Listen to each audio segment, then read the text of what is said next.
So hello viewers and welcome to the new video. మరి ఈ వీడియోలో మనమైతే డిఫైనింగ్ సింబాలిక్ కాన్స్టెంట్స్ గురించి అయితే చూడబోతున్నాం అనమాట. లైక్ డిఫైనింగ్ సింబాలిక్ కాన్స్టెంట్స్ అంటే ఏంటి అండ్ ఇది ఎందుకు ఉపయోగపడుతుంది అనే దాని గురించి అయితే ఈ వీడియోలో అయితే చూద్దాం. సో మనకి జనరల్గా మనకు తెలిసింది ఏంటంటే పై ఈ సింబల్ మీరు మ్యాథ్స్లో ఆల్రెడీ నేర్చుకుని ఉంటారు. దీని వాల్యూ ఎంత 3.142 అనమాట.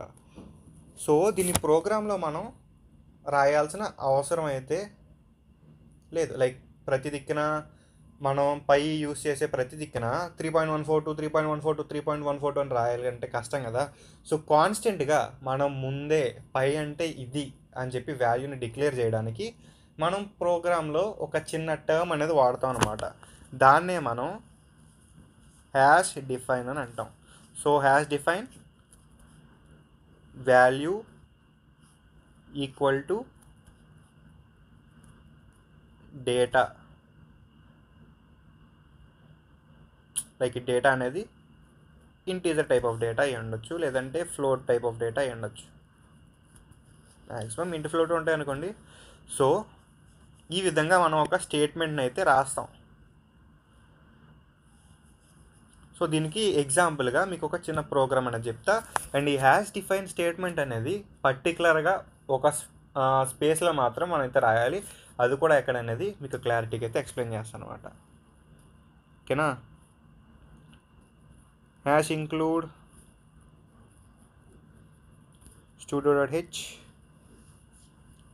మళ్ళీ hash define pi equal to 3.142.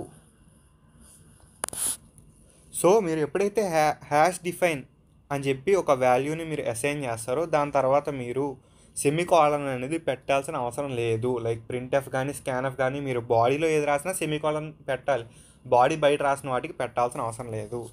దీని తర్వాత మీరు మెయిన్ ఫంక్షన్ అయితే రాసుకుంటారు. ఓకేనా. ఏంటి r = 5 printf %d r into pi return 0 ఇంట్ మెయిన్. ఓకేనా. సో మనకి స్టార్టింగ్లో పై ఈక్వల్ టు 3.142 అనేది డిక్లేర్ చేసాం కదా. సో మనం ఇక్కడ r = 5 అన్నాం. సో 5 into 3.142 ఏదైతే ఉందో అది మనకి ఈ క్యాలిక్యులేషన్ అంతా అయిన తర్వాత మనకి అవుట్పుట్లో అయితే ఆ వాల్యూ అనేది అయితే రావడం జరుగుతుంది. సో మనం ఇక్కడ హ్యాష్ డిఫైన్ అనేది ఎక్కడ రాసాం, బిట్వీన్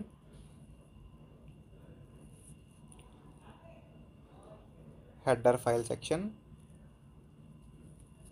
అండ్ మెయిన్ సెక్షన్.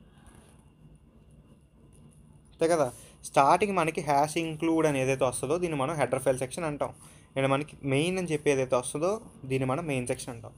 వీటి రెండిటికి మధ్యలో మనం ఒక కాన్స్టెంట్ని డిక్లేర్ చేయడానికి, లైక్ ఒక కాన్స్టెంట్ సింబల్ వాల్యూ ఇది అని చెప్పి డిక్లేర్ చేయడానికి ఈ హ్యాష్ డిఫైన్ అన్న దాన్ని వాడతాం అనమాట. And this is all about representing symbolic constants in C. So మళ్ళీ ఇంకొక మంచి వీడియో అయితే ముందుకైతే వస్తాను. ఇప్పుడు వరకు సెలవు. Bye bye.